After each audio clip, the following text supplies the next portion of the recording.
Hay apellidos que, bueno, te abren todas las puertas, ¿no? Nombres que son como un pasaporte al éxito. Pero yo me pregunto, ¿qué pasa cuando ese mismo apellido proyecta una sombra tan gigantesca que no te deja crecer? Hoy vamos a meternos de lleno en uno de los apellidos más brillantes y quizá por eso mismo más complicados de la música latina. Iglesias. Y es que no es cualquier apellido. Para nada. Es una marca global, un sinónimo de leyenda. Pensar en Iglesias es pensar en estadios repletos, en una fama que parece eterna. Pero, como bien dices, toda esa luz tiene el potencial de cegar, sobre todo a los que están más cerca. Justo eso vamos. Para esta conversación tenemos como base el guión de un video que analiza las vidas de los 3 hijos mayores de Julio Iglesias, Chabeli, Julio José y Enrique. Y la pregunta que flota en el aire es, ¿qué fue de ellos? Porque, el público los vio nacer, su infancia fue la portada de todas las revistas y de repente cada uno tomó un rumbo radicalmente distinto. Uno siguió los pasos del padre, otro rompió con todo y la otra, simplemente desapareció. Es que para entender la magnitud de esto hay que transportarse a los años 70 y 80. El material que analizamos describe muy bien esa atmósfera, ¿eh? Julio Iglesias e Isabel Presler no eran una simple pareja de famosos. Se les vendía como la realeza del pop hispano. Su matrimonio, el nacimiento de sus hijos, todo era parte de un cuento de hadas perfectamente construido para el consumo masivo. Se esperaba que esos niños fueran la continuación de una dinastía de glamour. La presión era inmensa desde el día 1. Exacto, una dinastía. Y esa es la misión que nos planteamos hoy, usar este análisis para explorar las grietas de esa fachada de perfección. ¿Cómo es posible que 3 personas, creadas en el mismo epicentro de la fama, eligieran caminos tan opuestos para lidiar con la figura de un padre que es más un mito que un hombre? Vamos a desmenuzar estas 3 vidas. Me parece un punto de partida fascinante, porque en el fondo, esta es una historia sobre la identidad, sobre cómo te defines cuando tu punto de referencia es una de las personas más famosas del planeta. Empecemos por el que parecía tener el camino más claro, el más lógico, Julio José. El guión lo pinta como el heredero natural, y con razón. Desde niño se le posicionó como el sucesor. Era el carismático, el que acompañaba a su padre a las giras, el que se sentaba a su lado en las entrevistas. Parecía que estaba en un entrenamiento constante para ser el próximo Julio Iglesias. Era la fotocopia, en el buen sentido. Tenía el físico, la sonrisa, esa elegancia heredada. Si fueras un estratega de marketing dirías, aquí no hay que inventar nada, solo hay que seguir la fórmula. Y él, al parecer, abrazó esa idea. No la rechazó. Y lo intentó, Se lanzó como cantante. El guión menciona sus álbumes de corte romántico, sus conciertos. O sea, tenía todo para triunfar, pero se topó con una pared que nunca pudo derribar.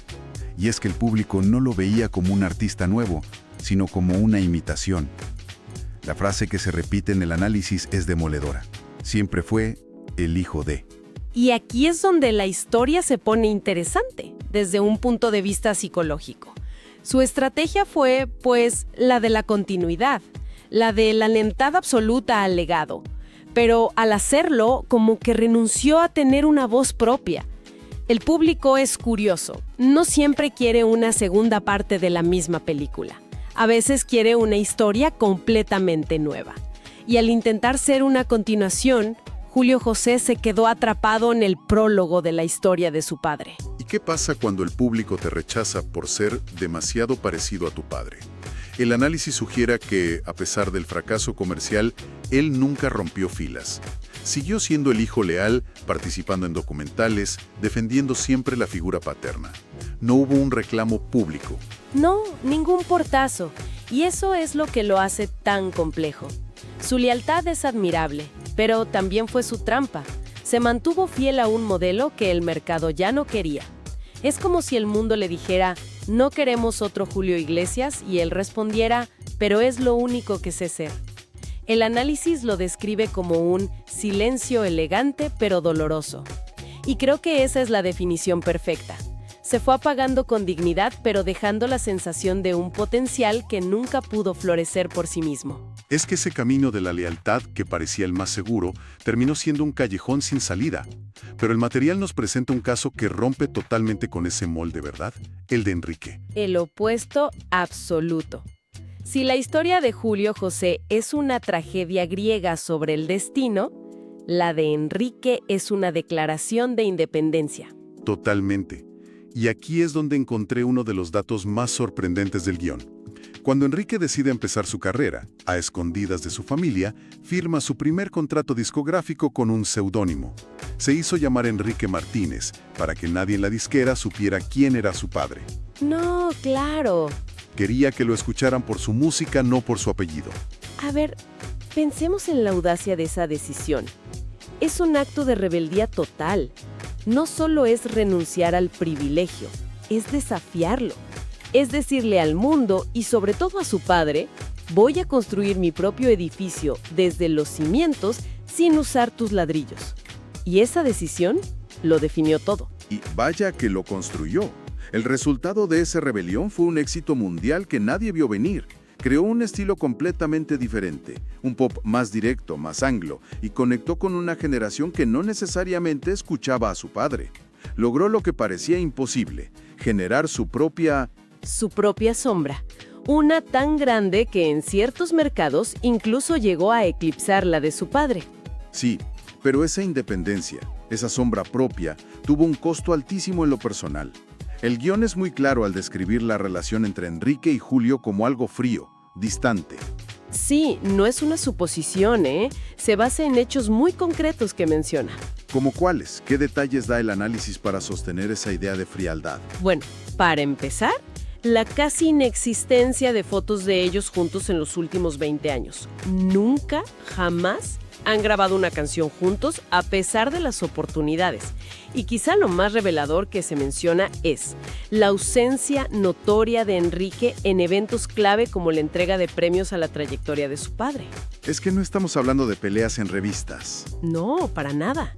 Es algo mucho más profundo. El texto lo llama un silencio sostenido, que es una forma de distancia mucho más elocuente que cualquier grito. Es increíble. Pones a los dos hermanos uno al lado del otro y es el estudio de caso perfecto. Julio José abraza el apellido y su carrera se diluye en la sombra del padre. Enrique rechaza el apellido y construye un imperio. Y me pregunto, ¿es posible que en el fondo ambos buscaran lo mismo? O sea, la atención de ese padre, pero con estrategias totalmente opuestas. Es una pregunta excelente y yo creo que el análisis apunta exactamente a eso. Uno buscó la validación a través de la imitación y la lealtad, diciendo, mírame, soy como tú. El otro buscó la validación a través de la superación y la ruptura, diciendo, mírame, soy exitoso sin ti. Pero en ambas ecuaciones, la variable central, el sol alrededor del cual giran sus planetas, sigue siendo la figura paterna. Y justo cuando crees que ya viste los dos extremos, aparece una tercera vía. Ni la imitación, ni la confrontación. La de Chabeli, la primogénita. Su camino fue el del exilio emocional, el del silencio. Exacto, una retirada estratégica. Hay que recordar que durante los años 90, Chabeli fue una figura mediática muy potente en España. El guión la describe como la hija ejemplar, la cara amable del clan. Tenía sus propios programas de tele, era una celebridad por derecho propio. Representaba esa mezcla perfecta de glamour y discreción que la gente asociaba con su madre, Isabel Preisler. Pero todo eso se vino abajo. Hubo un evento que lo cambió todo. El análisis se enfoca en el gravísimo accidente de coche que sufrió en 1999.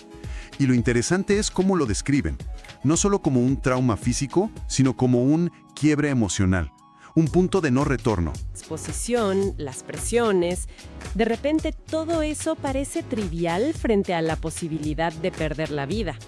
Y su reacción después de eso fue radical. Desapareció por completo del foco mediático. El guión cuenta que se mudó a Miami, formó una familia y eligió una vida anónima.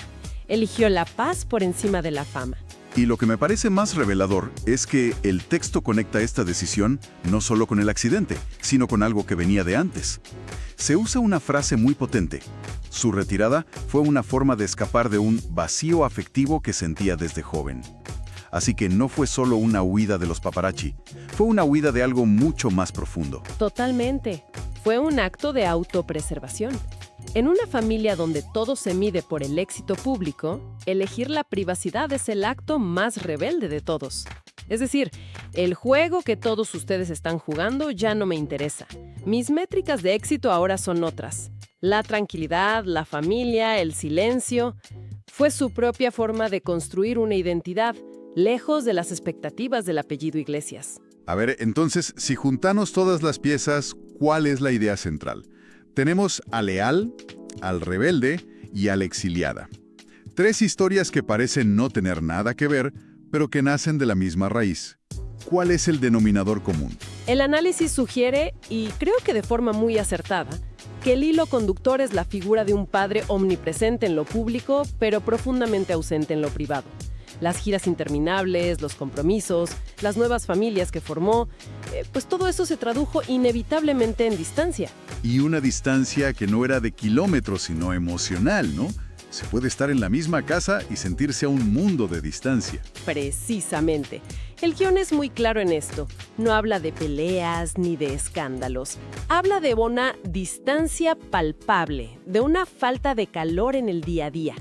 De hecho, hay una frase que es el corazón de todo este análisis y que es demoledora. La familia no se rompió por la fama, sino por el tiempo y la ausencia. Uf, qué fuerte. Sí, la fama fue solo el escenario donde esa ausencia se hizo más evidente. Es que esa idea lo cambia todo. No es la historia de unos hijos abrumados por el éxito de su padre, sino la de unos hijos buscando la atención de un padre que simplemente no estaba ahí de la forma en que lo necesitaban. Y si lo ves desde esa óptica, cada camino que tomaron cobra un nuevo sentido. La herida compartida parece ser la misma. La necesidad de construir una identidad a pesar de lo que el análisis llama un amor ausente o tal vez dividido entre demasiadas prioridades.